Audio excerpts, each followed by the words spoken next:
Welcome into Sports Memo's betting podcast, NFL, every game on the board with Teddy covers. Teddy, welcome to the pod. How are you? Hey, great to be here, Drew. How are you today, buddy? I'm doing good, man. Excited to get your opinion on this slate of games. We got 3 Saturday games, a bunch of Sunday games, the Monday nighter as well. This is the back half of the card with Teddy covers. We got 465, 466 up first, Teddy. New York Giants, Washington Redskins. We got the Redskins -1.5 or -2 at home, 42 being the total here, Teddy. Well, which team are you excited about laying points with here? Oh, neither. Exactly. I was tempted a little bit by Washington in this ballgame. I really was. The Redskins have notably played more inspired football in recent weeks, and we saw it again last week in Philly. I understand it was a really brutal beat if you had the Redskins plus the points in that ballgame, but we saw Dwayne Haskins throwing the football effectively, which we haven't done, which we haven't seen very often this year. And Washington's run game's been solid. Of course, against the Giants, since they got Leonard Williams from the Jets, they've held backs to 3.1 yards per carry over the last 5 weeks. So I don't know if the Redskins are going to be able to run the football as well as they have in recent weeks.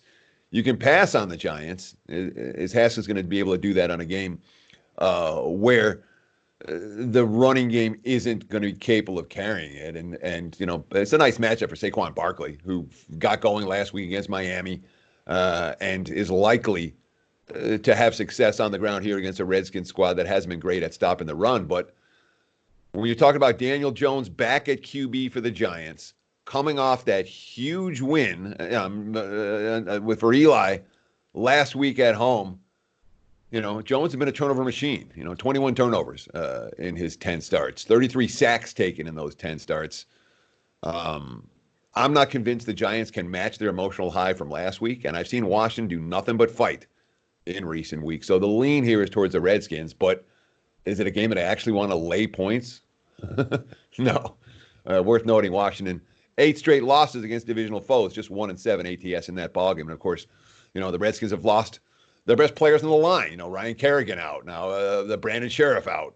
Those are impact injuries that haven't necessarily affected this number. So the lean is Washington, but when at a closer look, I didn't get there and didn't really come that close.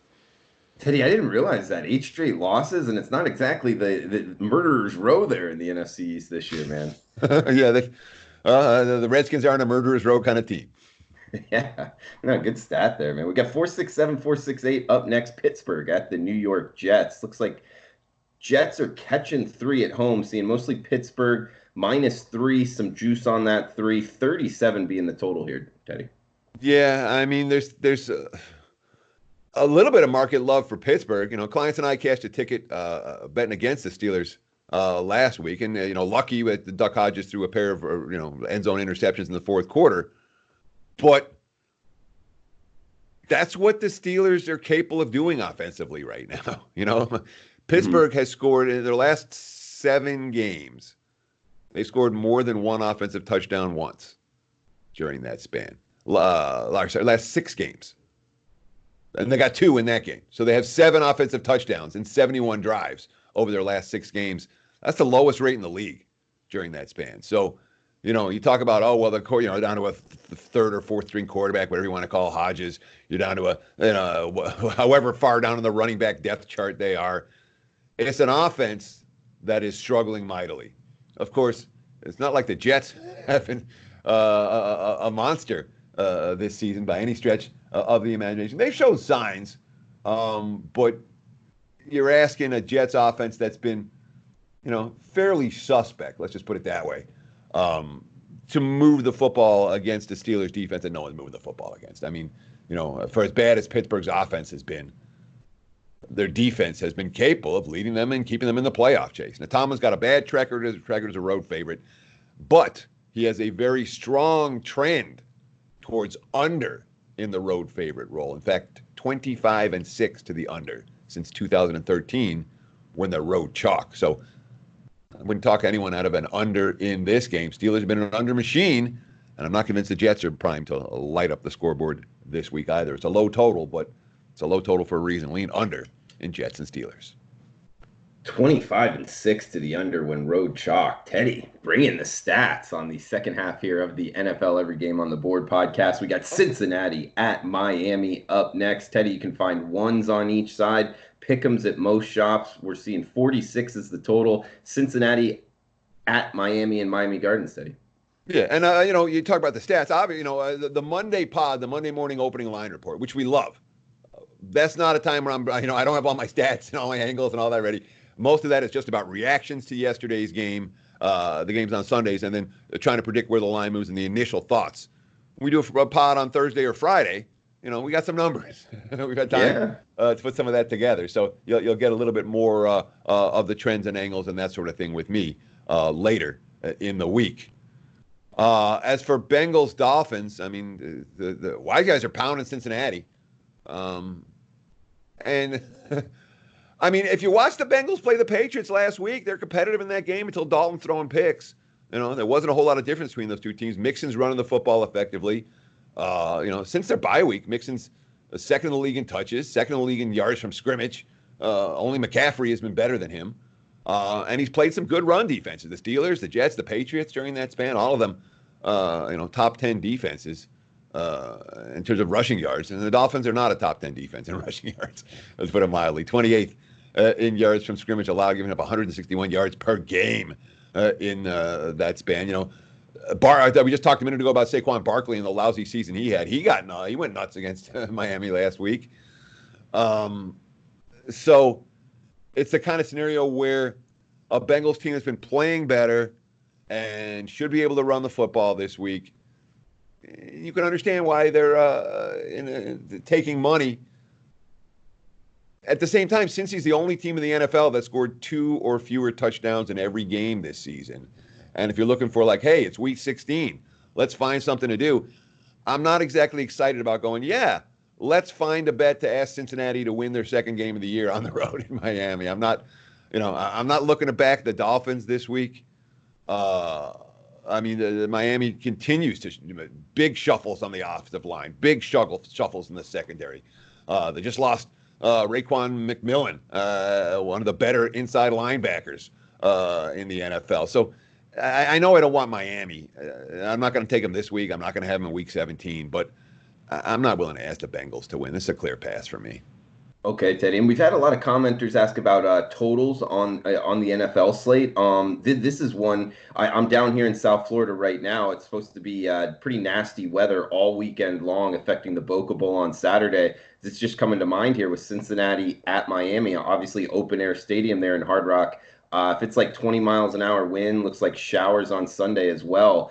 Any interest in betting an under 46.5 here with Cincinnati and Miami? Well, if you're going to do it now. Because we know what the markets are going to do on this. They're going to knee jerk to as soon as they see the wins, they'll knee jerk to the under. That's just the way that it works. And if you ask me, which of these two teams is likely to be more negatively affected by windy conditions, I'm going to put Miami. Miami's offense right now is Fitzpatrick winging it downfield, and you're trying to put the ball into one-on-one coverage, which receivers can make plays.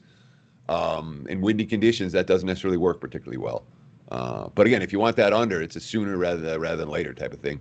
And with the totals, they ask, I understand when I have on the Monday pod, I got an opinion. I'm confident where the total is going to move. I'll offer an opinion. But if I don't know where the total is going to move and don't have a sense of where it's going to move, I'm not going to waste time and say, game after game, going, I don't know, total wise, right. I don't know. When I got something on the total, I'm happy to share it. And I'll make more of an effort to do that. Absolutely. I really appreciate all the comments from the pod that we've been getting. Our views are way up, man. We really thank you guys very much. We appreciate it. Merry Christmas.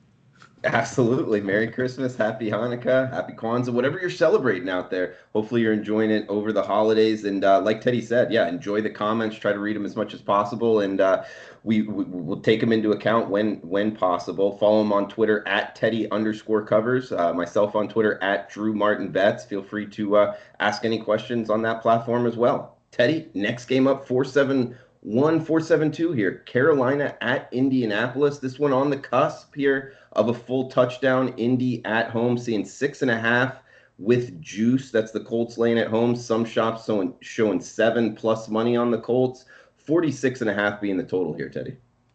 So the quarterbacks making their NFL debuts, their starting debuts this year, have been monsters ATS.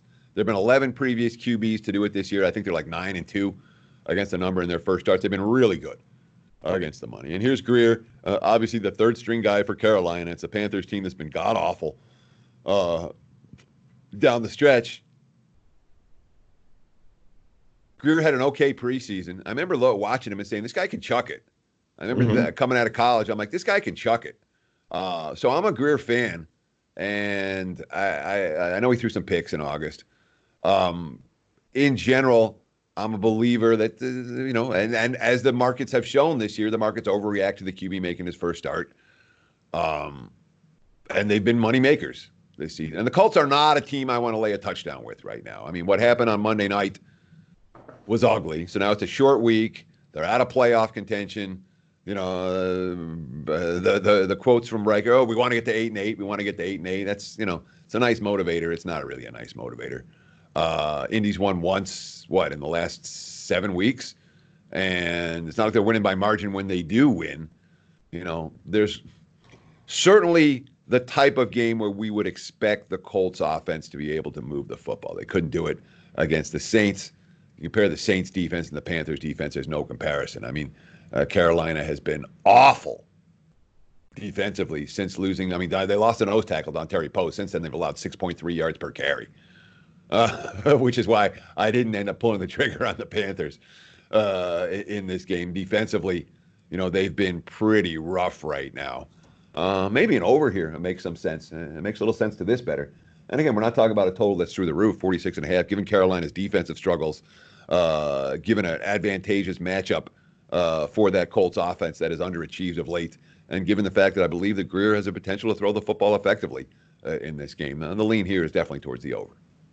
Good stuff, Teddy. We got Baltimore at Cleveland up next. Looks like 50 being the total, 9 in the hook. That's what the Ravens are laying on the road. Yeah. So, I mean, this is one of those games that's as easy a pass on the board as I'm going to find. All right. I don't want the Browns. All right. What we saw last week from Cleveland felt like sticking the fork in this team, and I'm not convinced that they're going to bounce back here. It's been a long, ugly season. There's been an endless drama for Cleveland. There have been endless injuries for Cleveland. And there's, Baker Mayfield didn't work this year. The passing game didn't work this year. Freddie Kitchens didn't work this year. There's, the issues are only getting greater in Cleveland, and there's no escape from that. And, you talk about a team with a home field edge, not much of one for the Browns right now. And then you have a Ravens team that's playing to, clinch the number 1 seed. They are in revenge for an early season loss to the Browns. That's the one that stands out to me. They lost at home to Cleveland earlier this year. Cleveland smacked them in that ballgame. So one would think the Ravens, going to have some attention. But at the same time, I mean, like Nick Chubb ran for $165 in that first meeting, and you can't pass on Baltimore. You absolutely can run on the Ravens, and in theory, Cleveland could hand the ball off here and shorten the game and maybe keep it tight. But that's a maybe. Baltimore's a team that I've they are as public a team as it gets in the NFL right now. They're also the best team in the league, and they've shown that they're the best team in the league on multiple different occasions. I'm not looking to step in front of Baltimore. It's a huge public play. It's road chalk. It's all of this. I'm not backing the Ravens this week. There's not a shred of value on the Baltimore side at this stage, but they're not a team I'm in a rush to stand in front of against an opponent who I don't trust to show up. All right, Teddy. Yeah, no, I know exactly what you mean. I mean, it's an interesting concept in terms of Cleveland being able to shorten the game with having some running success, and that's always kind of a worry when looking to lay doubles. At most shops on the road. There's also 9.5s out there as well. We got NFC East matchup up next. This is a game we actually talked about in studio, so you can check it out on the Wager Talk YouTube channel as well. But I guess we can quick hit it again. Dallas, Philadelphia. Looks like the Cowboys 1.5 or 2 favorites on the road. 46 the total in Philly. Yeah, I mean, the Dak Prescott injury is real. This isn't one of those, oh, we're sort of wondering about the team's mask. The guy's not practicing. He's not he did light throwing today, whatever that means, before practice. That could be a problem. But the Eagles secondary is such a disaster right now.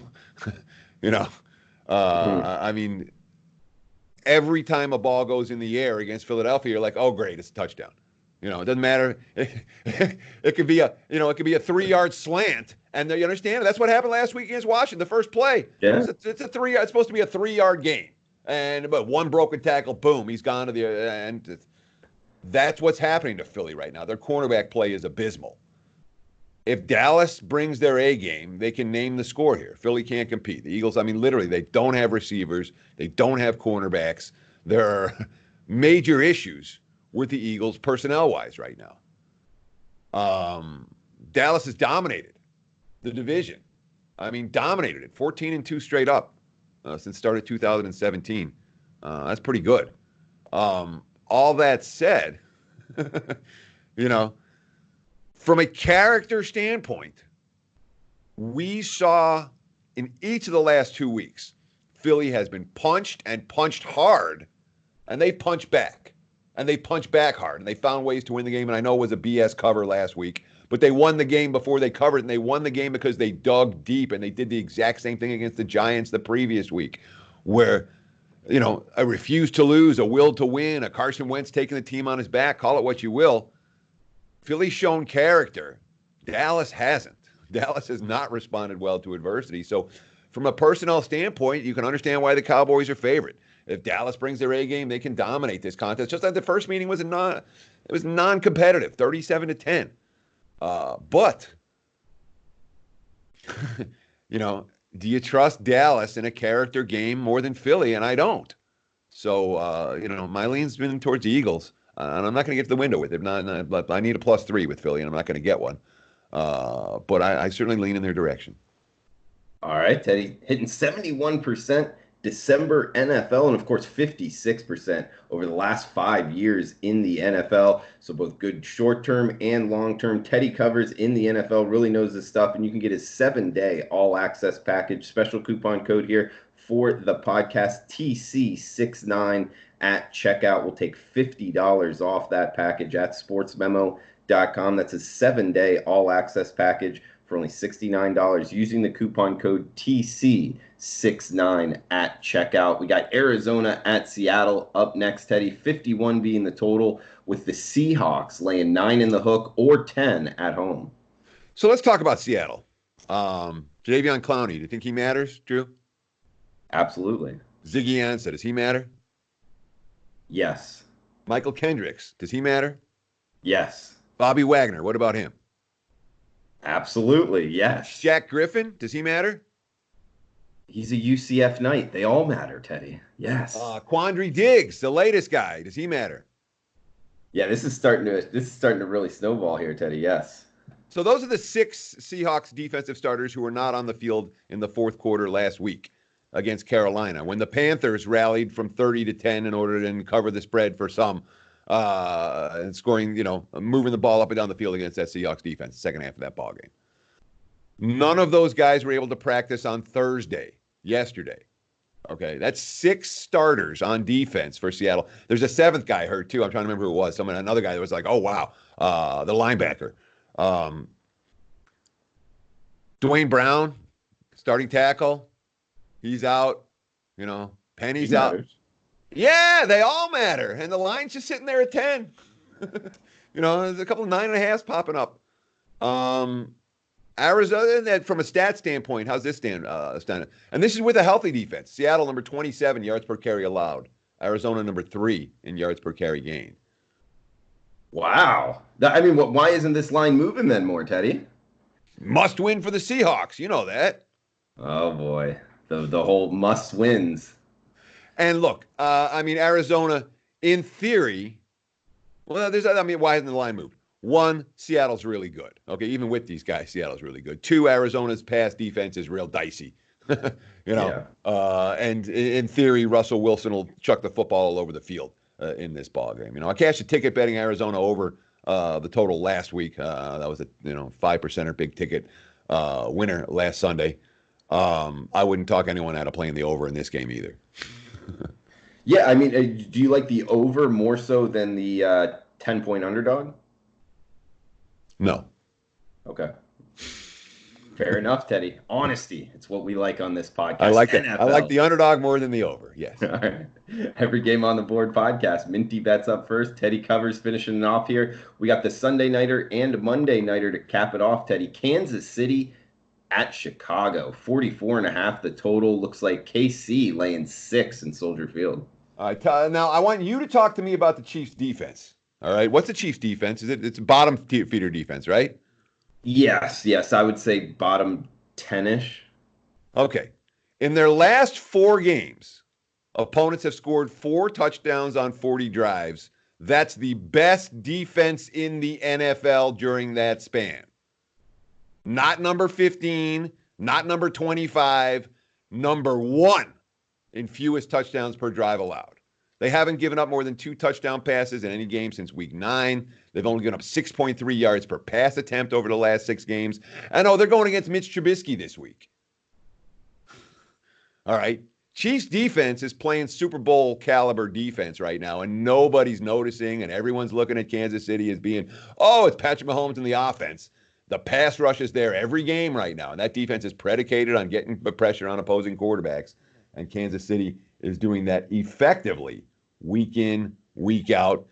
Bears bubble burst off of last week, or the Dream Crusher, lost against Green Bay.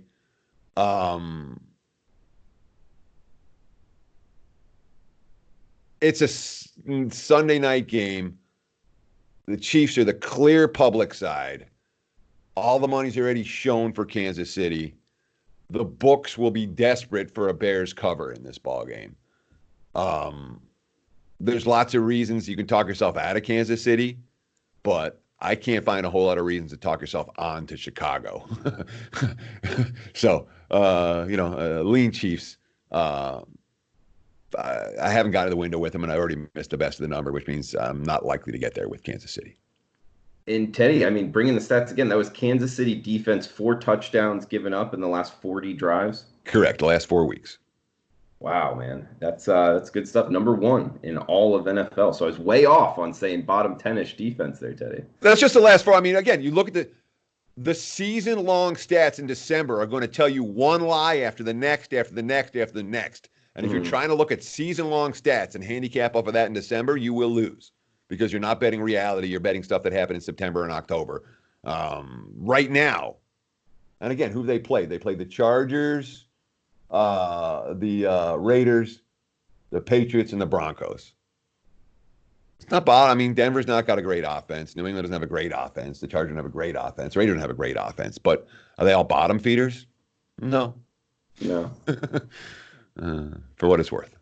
Yeah, good stuff there, Teddy. And that finishes off the Sunday card. We got the Monday nighter that we can quick hit. We'll also be able to talk about it on the NFL opening line report posted on Monday. We will have 2 podcasts early next week, it being Christmas next week. We'll have the NFL opening line report, and then a little scheduling here. We'll have the part 2 of the College Football Bowl podcast. Those will both be posted on Monday. We'll take Tuesday and Wednesday off for the Christmas holiday. But we do have the Monday nighter to hit. And guys, a reminder on the coupon code for this podcast, TC69 at checkout, will take $50 off Teddy Covers 7-day all access package. He's hitting over 70% in the NFL in December. Also 56%, my favorite stat here, over the last 5 years in the NFL. That's 202 and 156, 56% NFL since 2015. And also check out his college football, 31 and 21, 60% college football bowl games the last 4 years. He's got a free play up on the bowl games for Saturday's action. Also a bunch of plays up at sportsmemo.com. So check it out there. We got the Monday nighter, Green Bay at Minnesota. Vikings laying 5.5 at home, Teddy. 47 being the total on Monday night. So this is your trend nightmare, okay? Okay. Under Zimmer, the Vikings are the best team in the league against the spread at home. I got them at 32, 15, and 1, 68%, just blindly betting the Vikings at home under Zimmer. As a home favorite, 67% under Zimmer. That's best in the NFL during that span. They've covered 4 times in 5 tries against Green Bay at home. I don't bet against the Vikings at home lightly. But, A, Dalvin Cook doesn't look like he's going to play. And B, the strong trend for Minnesota at home may be mitigated by the fact we got a Kirk Cousins trend. Kirk Cousins on Monday Night Football, he's 0-8. Wow. He's not the big game guy. It's worth noting. And yet, so Cook's hurt. Cousins has a terrible track record in the step-up games, and the money's coming from Minnesota. Again, that long-term track record at home is real. Green Bay clinches the division with a win. And the Packers haven't been sexy at all. All right, what they've been is efficient. I haven't seen Rodgers play 4 good quarters. One of those games where he's chucking it around all year. I haven't seen him do that. But their defense has been there. The running game has been there. And as this number goes up, 5.5, it just feels high to me, especially for a team that can clinch with a win, even with Minnesota's impressive track record playing at home in the Mike Zimmer era. But we'll think about this one. I haven't put anything out on this yet. I may not play anything on Monday. But the first lean is that this is a little bit too many points. All right, Teddy. Man, bringing this Cousins 0-8 on Monday Night Football. That was this latest stat? Yes, sir. Or is that primetime games? Because I'm kind of surprised that Cousins has actually played in 8 Monday Nighters. Yeah, he was with the Redskins for a while. That's true. That's the number I have in front of me. It's cut and pasted from a source that is generally very reliable. Which is information is very key in this business, Teddy, and he's got the information there. So check out his packages at sportsmemo.com. 56% in the NFL last 5 years, 70% NFL in the month of December. Coupon code TC69 at checkout gives you a 7-day all-access package for $50 off, less than $10 a day. 7-day all-access, sportsmemo.com with Teddy covers. TC69 is the coupon code. Teddy, want to throw anything out there before we shut this down? Well, yeah. I mean, I threw out a handful of angles today, and I'm never making a bet based solely on an angle. I'm never getting off a bet based solely on an angle. When you're building a case, you can use the angles as part of your case, but you need to build a case as something that's not just, the Vikings have a great track record as Zimmer at home, therefore I'm going to bet the Vikings, or the Vikings never win with Cousins on Monday Night Football. Cousins can't win the big games. Therefore, I'm not betting against the Vikings. In my mind, the stats and the trends and the angles help you piece together a case for a team. They're not I don't look at them in a vacuum and saying, this is the angle, and that's the only thing that matters about this ball game, because it's not. All that being said, hey, guys, kick some ass this weekend. Go make some money. Everyone needs a little extra Christmas bonus. So best of luck in all the games, and then we'll do it. We'll do the opening line report on Monday. I do have opening look ahead lines for Week 17, so we can talk about how the markets have adjusted for the Week 17 numbers. You see dramatic line moves in Week 17, so be ready on Monday. Yeah, it will be an important one. NFL opening line report.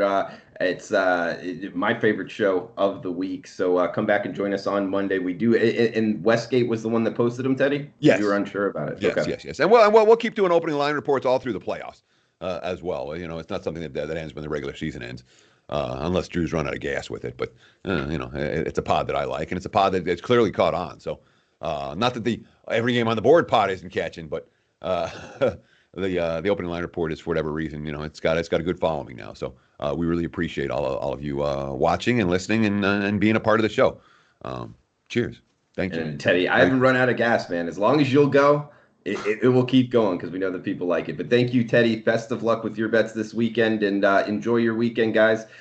We will be back on Monday. NFL opening line report. So best of luck with your bets.